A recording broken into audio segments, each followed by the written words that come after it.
Hello, hello, hello. My name is Dr. Carrington Falk. I want to talk to you today about classrooms. We're in a renaissance right now. There's a lot of educators that are thinking about school without borders because a lot of times we can keep the walls up. We keep things sequestered.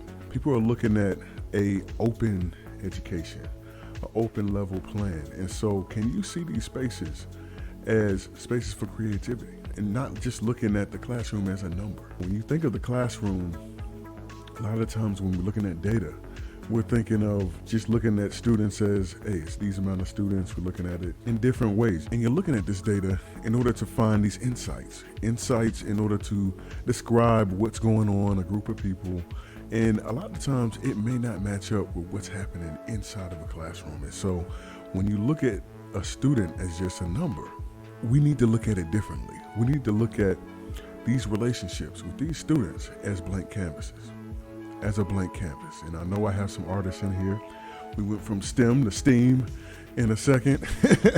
For those of you tracking, and we're talking about not only education, but technology in the classroom. Just think of it. If we think of ourselves as humans, as more than just numbers, we can get deeper.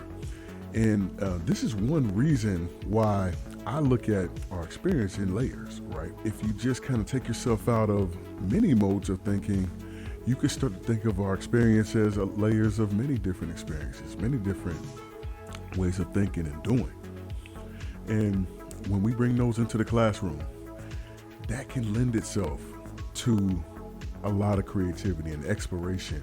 And that's the type of thinking we need, because when we look at this future, the future of education, and I'm talking about, everybody wants to talk about innovation.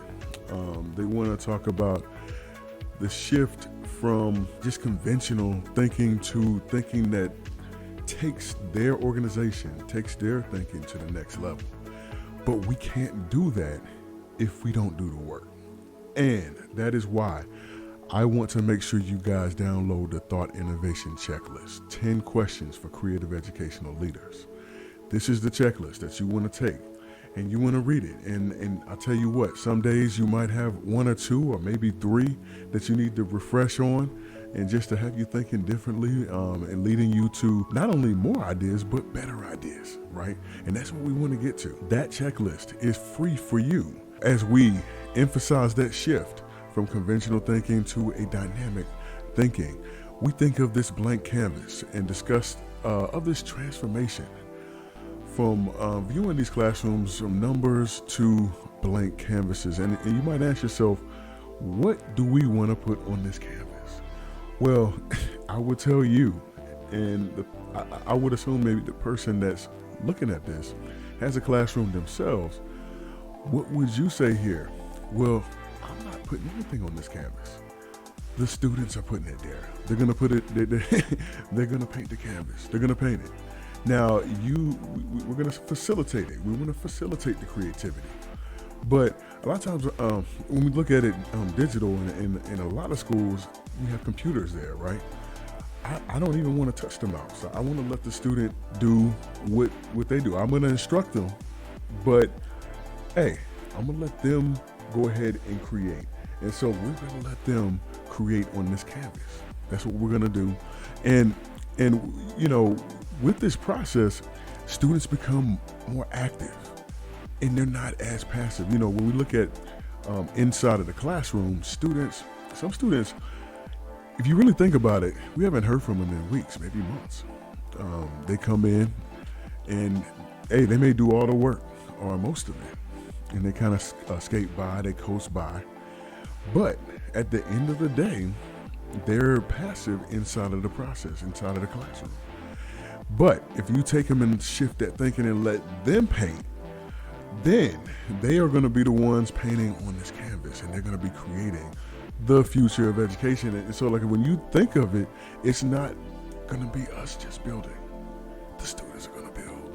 They're going to build. Now we got to help, of course, but they are going to be the builders. All right, guys. So it's very important, very, very important to just foster that creativity in the classroom.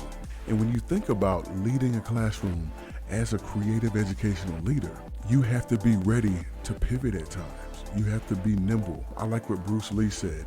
He said, be water, my friends. And really, I'm doing that no justice. We got to be water. We got to be able to fit the landscape a lot of times in order for us to just pass through and go forward. And in education, that's what we want to do, because it's one thing I know. I want my future to be forward. I'm not trying to go backwards. I want the future to be forward. So thank you. And we just want to just continue to create the environments that foster creativity in the classroom. Once again, make sure to download the Thought Innovation Checklist, 10 questions for creative educational leaders. And you can get that for free down below. Blessed.